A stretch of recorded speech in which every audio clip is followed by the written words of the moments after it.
பாஜக அதிமுக கூட்டணி முடிவிற்கு அண்ணாமலை தான் காரணம். கூட்டணியில் இருந்திருந்தால் 30-35 சீட்டிலே ஜெயித்திருப்போம் அப்படின்னு சொல்லி 2019 அனைத்து இந்திய அண்ணா திராவிட முன்னேற்ற கழகம் இங்கே ஆளுங்கட்சி. 2019 மோடி அவர்கள் அந்த தேர்தலில் 303 வந்தாங்க. இரண்டாவது முறையாக ஆளும் கட்சியாக இருந்த அதிமுகவோடு பாரதிய ஜனதா கட்சி கூட்டணியில் இருந்த பொழுது தமிழகத்திலே வரலாறு காணாத தோல்வியை நாங்கள் பார்த்தோம். வரலாறு காணாத தோல்வி. குறைந்தபட்சம் 3.5 லட்சம் 4 லட்சம் தான் அந்த தோல்வியினுடைய மார்ஜினாக இருந்துச்சு. இன்றைக்கி 2024 தேர்தலில் இன்றைக்கி கண் கெட்ட பின் சூரிய நமஸ்காரம் என்ற அதிமுகவுக்கு தெரிந்த பிறகு இன்றைக்கி அதனுடைய தலைவர் கோயம்புத்தூரை சார்ந்த எஸ்பி வேலுமணி அவர்கள் சொல்கிறாங்க, நாங்கள் 2 பேரும் ஒன்றா இருந்தால் 35 ஜெயிச்சிருப்போம். அவங்க தனியாக இருந்தே ஒரு சீட்டு கூட ஜெயிக்கலை, எப்படி ஒன்றா இருந்து 35 ஜெயிப்போம்னு அவர் சொல்கிறார். அதனால் ஏற்கனவே சொன்னது போல் மக்கள் 3 அணியை பார்த்து விட்டு மக்கள் வாக்களித்தாங்க.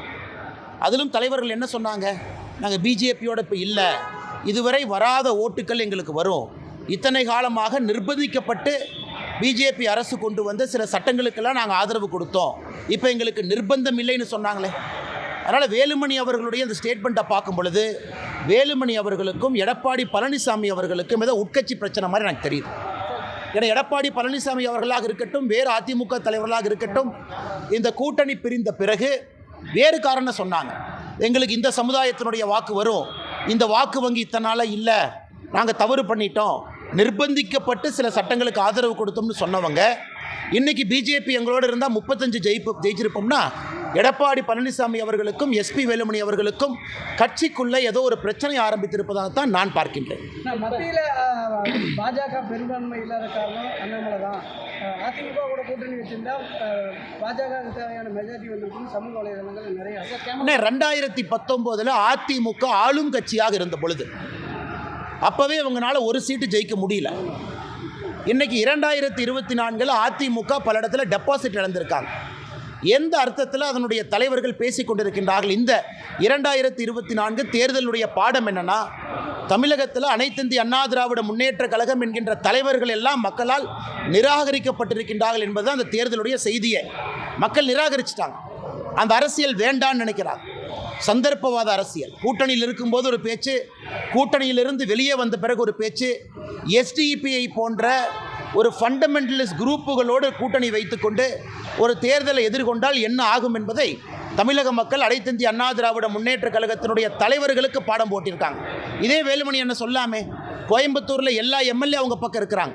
அப்படி இருந்து கோயம்புத்தூரினுடைய 6 தொகுதியில் 3 சட்டமன்ற தொகுதியில் டெபாசிட் இழந்திருக்கிறாங்க. 3 சட்டமன்ற தொகுதியில் அனைத்து இந்திய அண்ணா திராவிட முன்னேற்ற கழகம் டெபாசிட் இழந்திருக்கிறாங்க.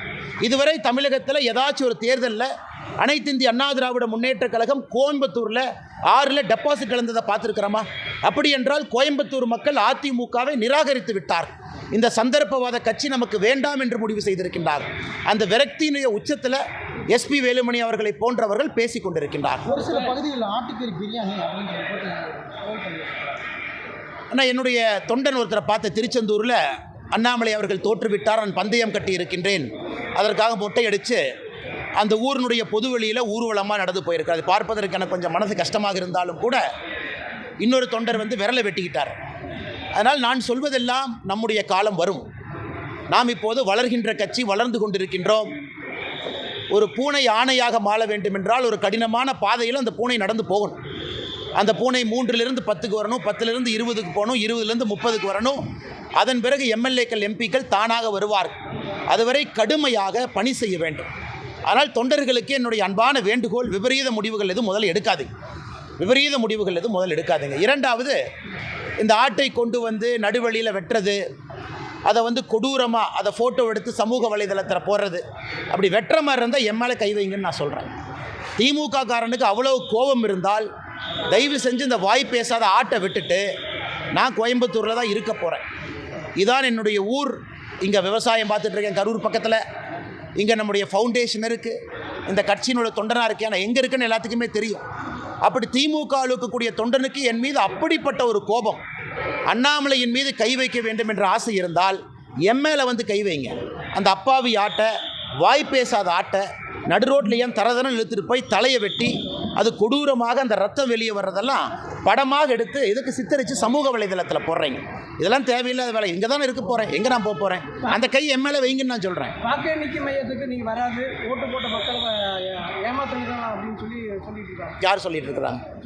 யார் சொல்லிட்டு இருக்காங்க சொல்லுங்கள். சமூக வலைதளத்தில் எந்த ஐடி சொல்கிறாங்க? எந்த ஐடி சொல்கிறாங்க? இல்லை, எந்த ஒரு ஐடி பேர் சொல்லுங்கள். ஆனால் ஒரு பத்திரிகை நண்பர்கள் கேள்வி கேட்டால் பத்திரிகை நண்பர் எனக்கு தெரியாதனால தான் கேட்குறேன். அப்படி யாரும் சொல்லி நான் சொல்கிறேன், அப்படி யாரும் சொல்லி நான் சொல்கிறேன். சொன்னாங்கன்னா எந்த ஐடின்னு ஓப்பன் பண்ணி காட்டுங்க. அந்த ஐடி பேர் சொல்லுங்கள், எந்த ஃபேஸ்புக் ஐடின்னு சொல்லுங்கள், அவர் பேர் சொல்லுங்கள். நான் இல்லைன்னு நான் சொல்கிறேன், இருக்குன்னா நீங்கள் கேட்கணுமில்ல. நீங்கள் எஸ்பி வேலுமணி சொன்னாருன்னு கேட்டீங்க, பதில் சொன்னேன். இவர் சொன்னாருன்னு கேட்டீங்க, பதில் சொன்னேன். ஆர்பி உதயகுமார் சொன்னாங்கன்னு கேட்டீங்க, பதில் சொன்னேன். ஆட்டை வெட்டினாங்கன்னு கேட்டீங்க, பதில் சொன்னீங்க. இது யார் கேட்டாங்கன்னு சொல்லுங்கள், பதில் சொல்கிறேன். அடுத்தது அண்ணா சமூக ஊடகங்களில் பரவிட்டு எதுக்கண்ணா எதுக்கண்ணா மையத்துக்கு அண்ணா வாக்கு எண்ணிக்கை மையம். நான் வந்து ஒரு மாநில கட்சியினுடைய, தேசிய கட்சியினுடைய மாநில தலைவராக இருக்கிறேன். எல்லா இடத்தையும் மானிட்டர் பண்ண, எல்லா இடத்தையும் பார்க்கணும்.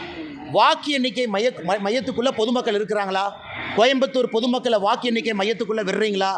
வாக்கு எண்ணிக்கை மையத்துக்குள்ளே இருப்பது கட்சி முகவர்கள். 3 கட்சியினுடைய முகவர்கள் இருக்கிற இடத்துல அது எப்படி பொதுமக்கள் கோவப்படுறாங்க? அது எப்படி பொதுமக்களுக்கு கோவம் வரும்? அது எப்படி பொதுமக்கள் வாக்கு எண்ணிக்கைக்குள்ளே யாராச்சும் பார்த்தீங்களா? பொதுமக்கள் அலோவ் பண்ணுறாங்களா? ஜிசிடி கேட்டுக்குள்ளே யாராச்சும் கோயம்புத்தூர் பொதுமக்களை பார்த்தீங்கன்னா, பொதுமக்களை எங்கே சந்திக்க வேண்டுமோ பொதுமக்களுக்கு அங்கே சந்திக்கிறோம். வாக்கு எண்ணெய் மையத்துக்குள்ளே பொதுமக்களே அலோவ் பண்ண மாட்டாங்க. அலோவ் பண்ணுறது மீடியாவும் முகவரும். அப்போ யாரு கோவஞ்சன் நீங்கள் சொல்லுங்கள். நான் கேட்குறேன், அவர் கேட்ட கேள்வி நான் கேட்குறேன், யாரு கோவஞ்சு? அது முகவர்களும் கட்சி முகவர்களும் மீடியா நண்பர்களும் இருக்கடம். அங்கே என்ன வேலைன்னு நான் கேட்குறேன். பொதுமக்களை எங்கே சந்திக்கணுமோ அங்கே சந்திக்கிறோம். வேட்பாளர் எங்கே இருக்க வேண்டிய அங்கே இருக்கிறானே, ஏன் அதே இடத்துல வேட்பாளர் வேறு இடத்துல இருக்கக்கூடாதா? வேட்பாளர் வேறு பேசக்கூடாதா? அதே ஊரில் இன்னொரு பணி செய்யக்கூடாதா? ஏன் வாக்கு எண்ணிக்கிற அன்னைக்கு வேட்பாளர் வாக்கு எண்ணிக்கை மையத்துக்குள்ளே உட்காரணும்னு ரூல் இருக்கா? அதில் ஓட்டு போட்டுட்டு வேட்பாளர் ஓட்டு போட்ட மையத்துக்குள்ளேயே சேர் போட்டு உட்காரன்னு ரூல் இருக்கா? எலெக்ஷன் கமிஷன் அந்த மாதிரி ரூல் இருந்தால் சொல்லுங்கள். தேர்தல் காலத்தில் நீங்கள் ஒரு மேனிஃபெஸ்டோ ரிலீஸ் பண்ணீங்கல்ல, அந்த மேனிஃபெஸ்டோவில் அதில் இப்போ அதுக்கான காரியங்கள் செய்வீங்களா அப்படின்னு ஒரு கேள்வி இருக்குது. செய்வதற்காகத்தானே கொடுத்துருக்கோங்கண்ணா. நீங்கள் ஒரு விஷயத்தை புரிந்து கொள்ள வேண்டும். அதாவது இத்தனை காலமாக கோயம்புத்தூரில் நடக்காததை நாங்கள் கையில் எடுத்திருக்கோம், அதை நடத்தி காட்டுவோம். இத்தனை காலமாக 10 ஆண்டு காலமாக அதிமுகவினுடைய ஊழலை கோயம்புத்தூர் மக்கள் பார்த்தாங்க. ஸ்மார்ட் சிட்டியிலிருந்து எல்லாத்துலேயும் ஊழலை பார்த்தாங்க.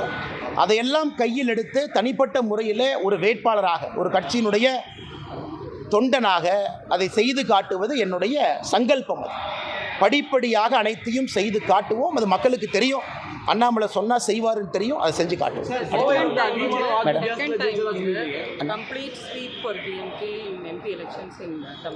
Madam, yesterday I have given a long press meet. Madam, I kindly request you to kindly check it. I have given a long press meet, the reasons, what is the vote share, what BJP has done vis-a-vis the other party. No, but how do you plan to reverse this? Madam, there is no question of reversing. A party first has to attain the vote share. It's a step-by-step process. Overnight, a party cannot claim everything. A party has to enter the double digit first. A party is like a baby. A baby has to first crawl. A baby has to walk. A baby has to run. It's a step-by-step process. Our party is patient. We know at a particular point of time where we need to be. We are exactly where we need to be at this point of time. We know at 2026 where we want to go. And exactly we will reach in 2026 where we want to go. கோவையில் அதிகமான வாக்குகள் வாங்கியிருந்ததா நேற்று நீங்கள் சொல்லியிருந்தீங்க. ஆனால் CPR இதுக்கு முன்னாடி போட்டிட்டு கோவையில் உங்களோட அதிகமான வாக்குகள் வாங்கியிருந்திருக்காரு. அந்த தகவல் முரணான தகவல். யார் வாங்கலைங்க? யார் வாங்க? பொய் சொல்ல விரும்பல. அண்ணன் டேட்டாவை செக் பண்ணிட்டு பேசணும். அண்ணன் பேசணும். அது வேலுமணி அண்ணன் கொஞ்சம் அவருடைய அரசியல் ஞானத்தை, அவருடைய அரசியல் அறிவை வேலுமணி அண்ணன் கொஞ்சம் திரும்ப சுய பரிசோதனை செஞ்சுக்கணும். அதனால் வேலுமணி அண்ணனுக்கு எல்லா ரைட்ஸ் இருக்குது. தவறான தகவலை ஒரு அதிமுகவினுடைய மூத்த தலைவர் பத்திரிகை நண்பர்கள்ட்ட தவறான தகவலை சொல்லக்கூடாது. அந்த தவறான தகவலை நம்பி பத்திரிகை நண்பர்கள் அந்த கேள்வி எனக்கு கேட்கக்கூடாது. இணையமைச்சராக வாய்ப்புள்ளதாக அரசியல் வட்டாரங்களில் பேசியிருக்குது. வாய்ப்பு இருக்குன்னா நீங்கள் அதுக்கு ஏற்றுக்கொள்கிறீங்களா? இணையமைச்சராக வேறு ஏதாச்சும் கேள்வி இருக்காங்க? ஏன் பிஜேபி இன்னும் வந்து மக்களாக போகலை அப்படிங்கிறதா இல்லைண்ணே, இதை விட என்னென்ன போக முடியும்? ஏன் 11.5% வந்தது பெருசு இல்லையா? அது வந்து ஏற்றம் தானே காட்டுது, இறக்கத்தை காட்டுதா? 12 இடத்துல 2வது வந்திருக்காங்க, அது ஏற்றம் இல்லையா? கோயம்புத்தூர் மாதிரி இடத்துல அதிமுகவுடைய கோட்டைன்னு சொன்னதை ஜஸ்ட் டெபாசிட் வாங்கியிருக்கிறாங்க. அதிமுக 3 இடத்துல டெபாசிட்டை இழந்திருக்கிறாங்க சட்டமன்றத்தில். இது ஏற்றம் இல்லையா? இது மக்களோட போனனால தான் அந்த ஓட்டு வந்திருக்கு. இந்த ஓட்டு ஏன் வந்திருக்கு? மக்களோட மக்களாக பாரதிய ஜனதா கட்சியினுடைய தொண்டன் பணி செய்யறனால தான் அந்த ஓட்டு வந்திருக்கு. அடுத்து வெற்றி 3 முனை போட்டி 2 முனை போட்டியாக மாறி 40% 45% வாக்கு வங்கி அடுத்து வரும். It's step by step process. அது கட்சிக்கும் தெரியும். மக்களுடைய அன்பை சம்பாதிப்பதற்கு இன்னும் உழைச்சிக்கிட்டே இருங்க, கடுமையாக உழைங்க. வைத்து போகிறாங்க. சென்ட்ரல் கவர்மெண்ட்டும் அதில் இன்வால்மெண்ட் இருக்குங்கிறாங்க. என்ன சென்ட்ரல் கவர்மெண்ட் இன்வால்மெண்ட்னு ஜியோ இஷ்யூ பண்ண சொல்லுங்கள். மாநில அரசு வெள்ளை அறிக்கை கொடுக்கட்டும். சென்ட்ரல் கவர்மெண்ட் எங்கே கரண்ட்டை ஏற்ற சொல்லி எப்போ சொன்னாங்க? அதுக்கப்புறம் நான் பதில் சொல்கிறேன். சும்மா உங்கள் பொய்யை பேசி தெரிஞ்சு எப்போ நான் பதில் சொல்கிறது? நாங்கள் உங்களுக்கு கடமைப்பட்டிருக்கின்றோம். ஒரு சரித்திரம் காணாத அளவுக்கு நம்பிக்கை வைத்து வாக்களிச்சிருக்கிறீங்க. ஆளும் கட்சி போட்ட எல்லா இடர்பாடுகளை தாண்டி வாக்களிச்சிருக்கிறீங்க. ஆளும் கட்சியினுடைய பணபலம் படைபலத்தை தாண்டி வாக்களிச்சிருக்கிறீங்க. இங்கே இருக்கக்கூடிய எம்எல்ஏக்கள் யார் இருந்தும் கூட அதையும் தாண்டி வாக்களிச்சிருக்கிறீங்க. நீங்கள் பாரதிய ஜனதா கட்சியின் மீது வைத்திருக்கக்கூடிய நம்பிக்கை அதை காட்டுது. இந்த நம்பிக்கைக்கு எப்பொழுதும் நாங்கள் எங்களுடைய உழைப்பு என்பது இரட்டிப்பாக கோவை மக்கள் குறிப்பாக அவருடைய வளர்ச்சி, நாங்கள் சொல்லியிருக்கக்கூடிய செயல் திட்டங்கள் எல்லாம் கொண்டு வருகின்றோம். இந்த வாக்கு எங்களை உற்சாகப்படுத்தி ஊக்கப்படுத்தி இருக்கிறது. நாங்கள் சரியான பாதையில் தான் செல்லுகின்றோம் என்று தமிழக மக்கள், கோயம்புத்தூர் மக்கள் அந்த செய்தியை சொல்லியிருக்கின்றார்கள். சார், உங்களோட செயல்பாடுகள் தான் பிஜேபி தமிழ்நாட்டில் வந்து ஒரு அவர் யாருன்னே தெரியாது தலைவா. அவங்கவுங்க சொல்லுவாங்க. என்னுடைய செயல்பாடு தான் பாரதிய ஜனதா கட்சி இரட்டை இலக்குன்னு நான் சொல்கிறேன். நீங்கள் இல்லை, நீங்கள் சொல்லிக்கிங்க. எங்களுடைய செயல்பாடு தான் பாரதிய ஜனதா கட்சி 2வது இடத்துல 12 இடத்துக்கு வந்திருக்காங்கன்னு சொல்கிறேன். நீங்கள் இல்லைன்னு சொல்லுங்கள். எங்களுடைய செயல்பாடு தான் அதிமுகவினுடைய கோட்டையில் ஜஸ்ட் டெபாசிட் வாங்கியிருக்காங்கன்னு நான் சொல்கிறேன். இல்லைன்னு சொல்லுங்கள். எங்களுடைய செயல்பாடு தான் அதிமுக 3 இடத்துல டெபாசிட்டை இழந்திருக்காங்கன்னு நான் சொல்கிறேன் கோயம்புத்தூருக்குள்ள. இல்லைன்னு சொல்லுங்கள். எங்களுடைய செயல்பாடு தான் தமிழகத்தில் அதிமுக நிராகரிக்கப்பட்டிருக்குன்னு நான் சொல்கிறேன். இல்லைன்னு நீங்கள் சொல்லுங்கள். எங்களுடைய செயல்பாடு தான் தமிழகத்தில் பாரதிய ஜனதா கட்சி வேகமாக வளர்கின்ற கட்சின்னு மக்கள் சாட்சிப்படுத்தியிருக்காங்க. இல்லைன்னு நீங்கள் சொல்லுங்கள்.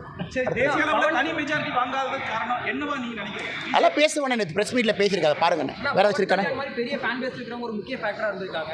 2026 நோக்கம் வச்சிருக்கீங்க. விஜய் கிட்ட அணுகிறதுக்கான வாய்ப்புகள் இருக்கு. பெரிய ஃபேக்டர் தான். இல்லைன்னு நான் சொல்லணும். யார் அரசியலுக்கு வந்தாலும் கூட மக்கள் புதியவர்களுக்கு தமிழகத்தில் எப்போ வாய்ப்பு கொடுப்பாங்க. 2026 பொறுத்தவரை கூட்டணி ஆட்சி. நான் சொல்கிறத நீங்கள் எழுதி வச்சுக்கணும். தமிழ்நாட்டில் இன்றைக்கு நிலைமையில் எந்த கட்சியும் தனியாக இங்கே ஆட்சி அமைக்க முடியாது. இன்னும் 500-550 நாள் இருக்குது. நான் சொல்வதை எழுதி வைத்துக் கொள்ளுங்கள். 2026 தமிழக அரசியலில் முதலாக ஒரு முழுமையான கூட்டணி ஆட்சியை நம்ம பார்க்கத்தான் போகிறோம். நான் பேசுகிறத பார்த்து அப்படி தெரியுதானே? அதுக்கு இன்னொருத்தரை கொண்டு வந்து நீங்கள் கூட்டணி வைக்கணும் பையனை.